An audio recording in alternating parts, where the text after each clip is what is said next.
मौजूद रहें और यकीनी तौर पर अदालत इस बात को इंश्योर करेगी, चूँकि ये मामला ट्रायल कोर्ट ने इवेंचुअली तय करना है कि ऐसा नहीं कि अगर वो कराची आएगी तो कोई भी उससे मुलाकात कर सकेगा, यकीनी तौर पे वो बच्ची की मर्ज़ी के ऊपर होगा। तो अदालत हो सकता है ये हुक्म जब दे तो उसमें लिखे कि चूँकि हमारा ये रिवायत भी है कि बच्ची अगर मिलना चाहे तो वालिदैन से कभी कुछ केसेस में इजाज़त दी जाती है, मुबैना शौहर से मिलने की कभी नहीं दी जाती। ये फ़िलहाल हमारे दलाइल थे और अदालत से जो कमेंट से जो ऑब्जर्वेशंस थी। मैं इसमें कोई हतमी राय कि अभी फ़ैसला क्या आएगा, चूँकि एक स्पेकुलेशन है। प्रॉपर तरीका ये है कि हम हाई कोर्ट के ऑर्डर्स का इंतज़ार करें। कुछ घंटों की बात है, end of the day order आ जाएगा, उसको पढ़ के तमाम आपको पता होगा कि उसमें क्या कंडीशंस हैं, क्या पैरामीटर्स हैं, और तभी हम बात करें। कबल अज़ वक्त कोई खुशी की नवीद सुना देना या कबल अज़ वक्त अफसरदा कर देना, मेरे ख्याल में दोनों ही गैर मुनासिब बातें हैं। जो आपने आर्गूमेंट दिए थे और दुआ की दरखास्त पढ़ के सुनाई, पुलिस की रिपोर्ट का जो प्राइवेट रिपोर्ट थी वो पढ़ के सुनाई, तो उसके अदालत की ऑब्जर्वेशन थी क्या? हतमी ऑर्डर नहीं, ऑब्जर्वेशन क्या था? देखिए, अदालत ने ये एक तरीके से सबसे राय ली पीजी साहब से। आपके ख्याल में बच्ची दारुल अमान लाहौर रहे या उसे प्रोविंस ऑफ सिंध के किसी शेल्टर होम में होना चाहिए? प्रोसिक्यूटर जनरल ने अपनी सबमिशन दी कि जी यहाँ होना चाहिए। उन्होंने एडवोकेट जनरल के दफ्तर से पूछा, उन्होंने कहा जी यहाँ होना चाहिए। उन्होंने आईओ से पूछा, जो कि साहब का आईओ है, मगर अब चूँकि नया आईओ आया नहीं है तो वो कस्टोडियन एक तरीके से फ़ाइल का है, और ये मेरे नहीं, ये तो क्या कहते हैं, मरकज़ी मुल्ज़िम के वकील के दलाइल थे कल कि जी ये करंटली कस्टोडियन है। तो मैंने उन्हीं को कहा, मैंने कहा जी कस्टोडियन है, तो उन्होंने कहा भाई तफ्तीश के लिए चाहिए, तो उसने भी कहा कि हाँ जी बच्ची हमें यहाँ पे चाहिए, उसने स्टेटमेंट दिया। तो अदालत ने ये व्यू फॉर्म किया, बट अगेन फ़ैसला क्या है अदालत का? क्योंकि अदालत ने कोर्ट में फ़ैसला नहीं सुनाया है, अदालत ने कहा है during the course of the day. मगर जो मेरे ख़्याल में एक व्यू फॉर्म है, और जो एतराज़ था मुल्ज़िम के वकील को, एक तो उन्होंने पहले एतराज़ किया कि ये चल रही है अब से बेजा की कार्रवाई, वो कह रहे हैं जी मेरे बैंक अकाउंट फ्रीज़ हुए हैं जिसका इस केस से कोई लेना देना नहीं था। उसमें जब अदालत ने कहा कि ठीक है भाई, अगर कोई बैंक अकाउंट फ्रीज़ हुआ है हमें लिख के दे दीजिए, हम इसके ऊपर कर लेते हैं कार्रवाई, अगर आप कह ही रहे हैं तो उन्होंने कहा नहीं जी ज़हीर के नहीं है, शब्बीर के बैंक अकाउंट्स हैं। तो अदालत ने पूछा, अब शब्बीर के तो वकील यहाँ पे है नहीं, आप तो ज़हीर के वकील हैं, तो जो बात कीजिए वो बात हकीकी है। दूसरा उन्होंने एक बात की कि भाई अगर आप बच्ची को शेल्टर होम भेज देंगे तो कोई हमारे ख़िलाफ़ कोई व्यू ना फॉर्म हो जाए, प्रेजुडिस ना हो जाए। देखिए, जब बच्ची को पहली बार भी आज़ाद किया गया था, जिसके ऊपर बड़ी तनकीद की गई हाई कोर्ट पे, उसमें भी आप नोट करें हाई कोर्ट ने लिखा है कि जो FIR के मामलात हैं, जो फैमिली कोर्ट के मामलात हैं, उस पर हमारा फ़ैसला जो है वो हावी नहीं होगा। वो वहाँ पे पटिशनर जाए, अपने मामलात खुद परसू करे, हम यहाँ पे वैलिडिटी ऑफ निकाह पे कोई बात नहीं करेंगे। ये अदालत अपने ज़िम्मेदारियाँ जानती है।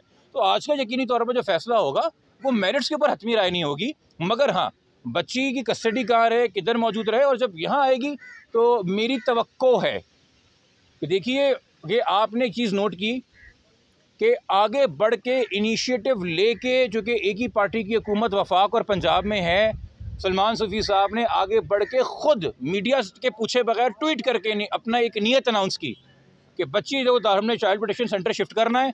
जब वो ख़ुद दारुल अमान चली गई तो उन्होंने कहा जी टाइट सिक्योरिटी के अंदर है, और सिंध अपनी चाइल्ड प्रोटेक्शन ब्यूरो टीम भेजे, अभी तक नहीं भेजी। सवाल है ना, सिंध हुकूमत क्या कर रही है? सॉरी, अब अगर बच्ची यहाँ आती है, अब हाई कोर्ट के ऑर्डर पे आ रही है, उन्होंने अगर नहीं भेजी तो कम से कम हम एक्सपेक्ट करते हैं इतनी होशमंदी, इतनी दानिशमंदी, इतनी बुर्दबारी और इतनी अक्ल समझ कि सिंध हुकूमत इस केस की हसासियत को समझते हुए proper adequate security, proper adequate facility देगी किसी गैर ज़रूरी इंसान को। और ख़ास तौर पे देखिए जी, आपके स्टाफ का कोई भी बंदा हो सकता है जिस पर आप नज़र ना रखें, जो करप्शन करके बच्ची को वहाँ उन चीज़ों से एक्सेस दे रहा हो जो कि नहीं देने की होती हैं। तो ये बड़ी जिम्मेदारी दी रही है हाई कोर्ट सिंध हुकूमत को, और हमारी उम्मीद है कि सिंध हुकूमत जो है ये जिम्मेदारी पूरी तरीके से निभाएगी। और इस हवाले से मेरी आप लोगों से दरख्वास्त होगी कि जब एक बार बच्ची यहाँ पे आ जाए तो उसकी अपकीप और वेलफेयर के बारे में सिंध हुकूमत से भी आप लोग दरख्वास्त करें और उनसे भी पूछें कि उनकी क्या जिम्मेदारी और रोल बनता है। ज़हीर को सर पेश किया गया है, आज ज़हीर को पेश किया गया, लोग एतराज़ कर रहे हैं, क्या वजह हो सकती है? देखिए, पेश किसी को नहीं किया गया है। एक इंसान किन्हीं भी हालात में, किन्हीं भी वजूहात के ऊपर एक बेल लेके आया है मुल्तान से, तो वो खुद आया है, वो बेल के ऊपर है।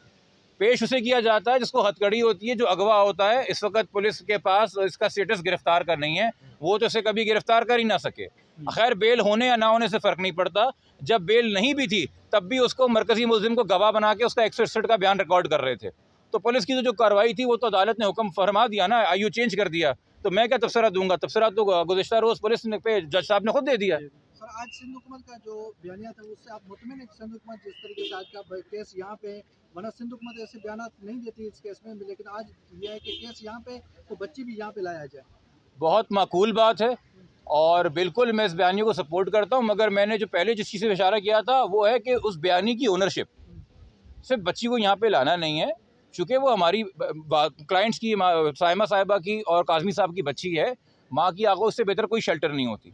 आप उसे ऑल्टरनेट कर रहे हैं ना, ऑल्टरनेट कर रहे हैं, तो फिर सिंध हुकूमत को वो आगोश देनी होगी, सिर्फ बच्ची को यहाँ लाना नहीं होगा। वो केयर, वो नर्चरिंग, वो मैटरनल लव, वो सेंसिटाइज ट्रेंड लोग, चाइल्ड थेरेपिस्ट, साइकोलॉजिस्ट, कुछ भी बच्ची को मुहैया करने होंगे और सिंध हुकूमत चाहे तो आगे बढ़ के कर सकती है, या इसको बस नॉर्मल रूटीन बना के। चूँकि मुझे फ़र्क नज़र आया वाज़े कि मुझे स्ट्रेटेजिक रिफॉर्म्स यूनिट जो पंजाब में और फेडरल में है वो मुझे हसास नज़र आए बच्चों के मामले से अपने मौक़िफ़ में।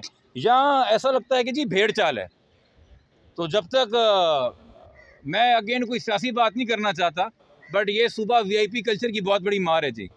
ये आम आदमी की, आम इंसान की, एक मुतवसत तबके से ताल्लुक़ रखने वाली मासूम बच्ची है। इसको सिंध हुकूमत अपनी बच्ची समझ के प्यार दे, मोहब्बत दे, इसकी रखवाली करे जब तक ये केस चल रहा है, और जब तक हम फैमिली कोर्ट से जाके इस बच्ची की कस्टडी प्रॉपर तरीके से हासिल नहीं करते, जो हतमी इजाज़त पे फैसला होगा। टुकड़ी वाली सरकार के लिए तो कुछ कह दो, उसके खिलाफ कब कार्रवाई करेंगे? मुझे नहीं पता आप किसकी बात कर रही हैं। हाँ।